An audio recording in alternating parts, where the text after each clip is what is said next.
Баршаңызға сәлем, сіздермен бүгін Арай. Мен сіздерге бүгін су бөрек деген тағамның рецептісімен бөліскім келіп отыр. Сіздер де дайындап көріңіздер, ерекше болып шығады. Ең алдымен біз творог пен сырды осылайша үккіштен өткізіп алып, екеуін жақсылап араластырып дайындап алатын боламыз. Достар, егер де сіздер менің каналыма тіркелмеген болсаңыздар, каналыма тіркеліп, видеоны соңына дейін қарап, лайк басып, комментария қалдыруларыңызды сұраймын.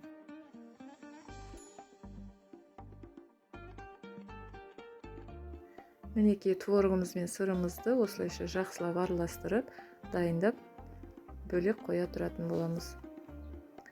Енді ыдысымызға 5 жұмыртқамызды жарып аламыз.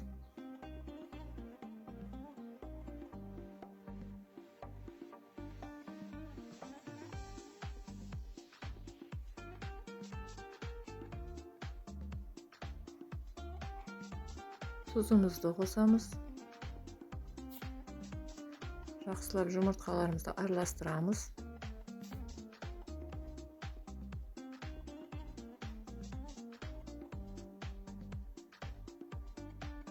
Енді үстіне 50 мг су құятын боламыз.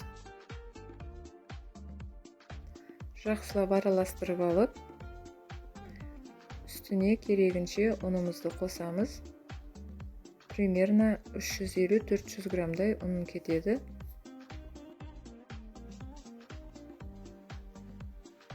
Ең алдымен осылай шанышқының көмегімен араластырып алып, одан кейін қолымызбен жақсылап қамыр илейтін боламыз.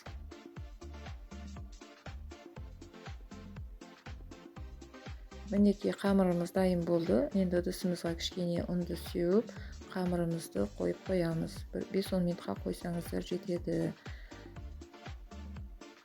Міне қамырымыз қанды. Енді ортасынан бөліп, бірнеше бөліктерге бөліп аламыз.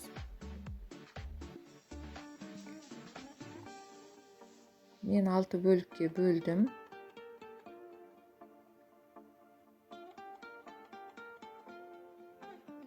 Мінекей осылайша бөліктерге бөлеміз.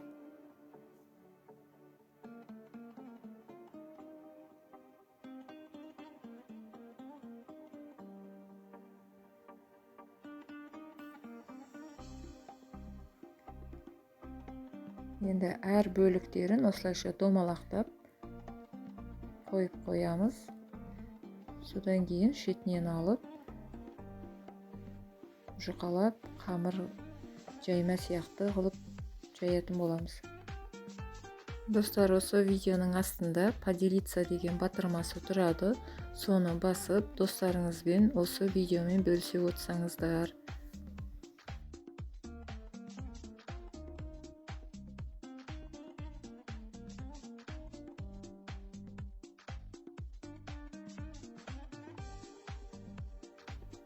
Мінекей осындай жұқалықта жаямыз.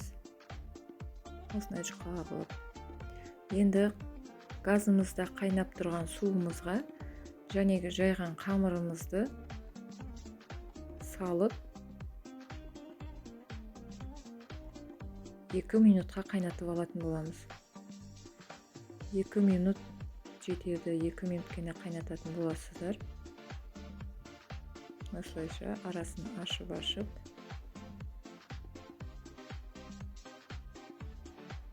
қайнатамыз. Мінекей 2 минут өтті. Енді оны алып, суық суға, шашкеге суымызды құйып, соған қамырды саламыз.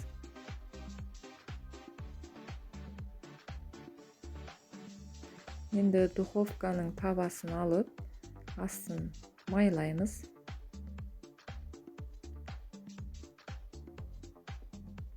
Осылай сары маймен майлайтын боламыз. Жәнегі қамырымызды судан сүзіп алып, осылайша ақырын қолдарыңызбен сүзіп, артық суларын бүйтіп алып, осылайша алып, жәнегі тавамызға жаятын боламыз. Енді қамырдың үстіне тағы да сары майымызды жағып шығамыз. Осылайша бәр жеріне жағамыз.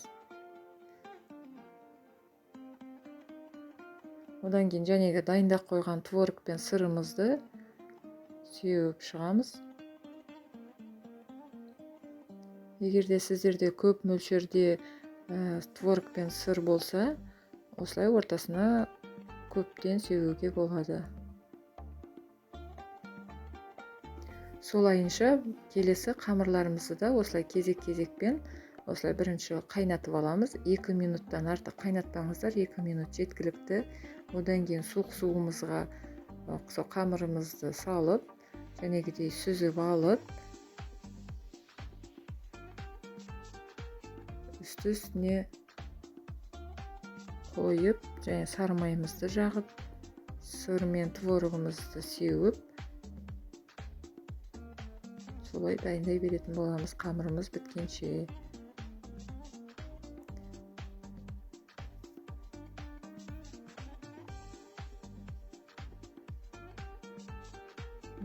Осылай суық суға саламыз.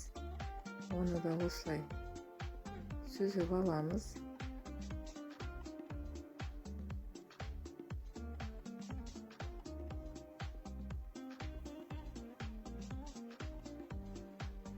Достар, сіздер осындай су бөрек дайындап көргендеріңіз болса, өз ойларыңызбен комментарияға бөлісе кетсеңіздер.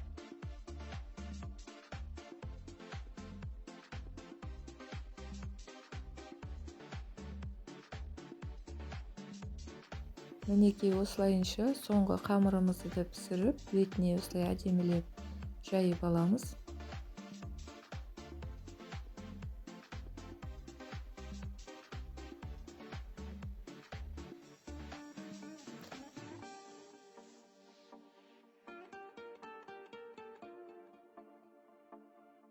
Осылайша бетіне сары майымызды жағып, 180 градуста қызып тұрған пешімізге 40-45 минутқа пісіріп аламыз.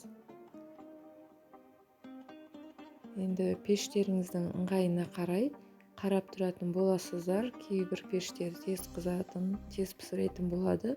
Сондықтан беті күйіп кетпейтіндей болсын. Мінекей су бөрегіміз дайын болды. Міне осындай әдемі, керемет болып шығады. Қазір дәмін көретін боламыз. Достар, егерде сіздер менің жаңадан шыққан видеомды бірінші болып көргілеріңіз келсе, онда сіздер подписаться бөлімінің жанында қоңырауша белгісін басуды ұмытпаңыздар. Сол кезде сіздер менің видеомды ең бірінші болып көре алатын боласыздар. Мен каналымда өте қарапайым жолмен жасалатын, көп заттарды қажет етпейтін рецепттермен бөлісіп отырамын.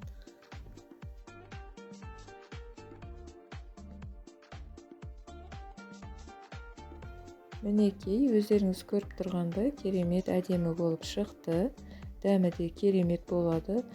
Өзіміз жаңа жеп, дәмін көріп алдық. Енді мына видеоны сіздерге көрсетейін деп түсіріп жатырмын. Мінекей, осындай қатпарлы, жұмсақ болып, әдемі болып шығады. Сіздер де осылай жасап көріңіздер. Одан кейін өз ойларыңызды комментарияға қалдыруларыңызды сұраймын. Ас болсын.